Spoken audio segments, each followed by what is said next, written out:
I'm new to all this, so be easy on me.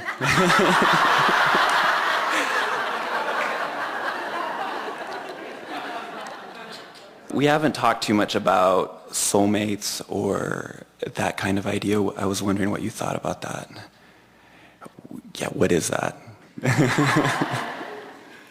Well, very often you'll meet someone and you'll feel an extra resonance with them. And we've noticed, and this surprises people when they hear it from us for the first time, that it is as likely for your soulmate to be someone who just gives you that warm, fuzzy feeling that you've come home, as it is for you to find the soulmate who just makes you feel livid and angry.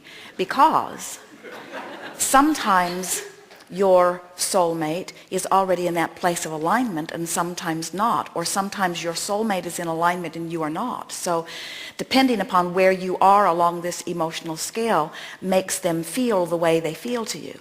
And the reason we want you to hear that is that when you really, really, really, really, really, really want something, when you're not a vibrational match to it, it feels worse. In other words, a car that's going 100 miles an hour and hits a tree is a bigger problem than a car that goes 5 miles an hour and hits a tree. So your soulmate could feel fabulously to you or awful to you depending upon where either one of you are in relationship to who you really are. Does that make sense to you? Now, it's interesting that you're new because we're not going to give you the answer that we might have given you if you were here last year or the year before or the year before. We're going to give you the answer that is appropriate given this leading edge discussion that we're having here in relationship to this stream. So you're really going to like this. So you come forth as source energy and you bang around in this body and you have experiences which cause you to put things in your vibrational escrow. So without even knowing it, when you are very, very young, even the first day of your experience, you begin having interpersonal relationships and throwing your preferences over there into vibrational escrow. So for example, with Jerry and Esther, they came together late in their lives, so to speak. They've been together since 1976 is when they met, but both of them had lived a lot of life before that.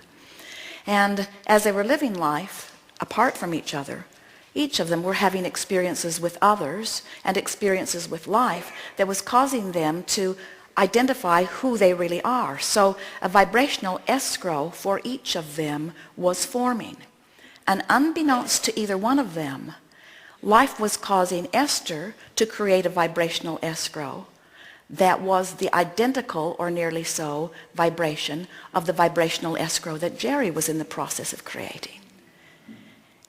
Now, what that means is both of them were source energy coming in and same vibration coming in.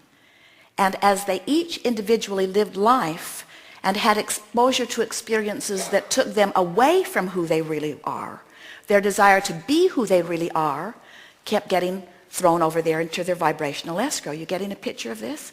So here they are, bipping along through life. You all are doing this individually, while who they really are, who they had each become, was over there being tended by source energy, calling them each to it. And as through different chains of events, each of them began to individually listen and follow their bliss, they ended up in the same place. And when they saw each other, they said, "Hello, do I know you? You feel very familiar. I never want to be away from you again." You see? So think about what a soulmate really is. It's you coming into alignment with that which you are calling soul. It's you coming into alignment with who you really are. And in the religious sense, it is certainly spiritual, soulmate. But in the secular sense, in terms of relationships, isn't it logical that the person, the lover that you are seeing as your soulmate is someone who must be vibrationally compatible with that which is the heart of you, with that which you have become? So we want you to understand the only thing that is necessary for any of you to find your soulmate is for you to first mate with your own soul. In other words, you've got to close that gap. And it's an interesting thing because it's a very frequent thing that someone will be banging around and they will go to Alcoholics Anonymous or something, and they'll get turned around and they will come into vibrational alignment with who they are, and they will feel so much better as they come into alignment with who they are, and they temporarily don't really have access to their soulmate because their soulmate's still over there making amends to the people they have wronged.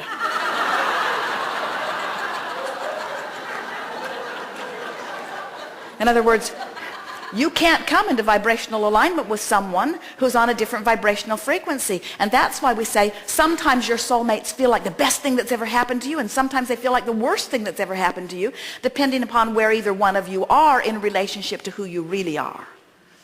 For a new person, you really ask a leading edge question. Thank you.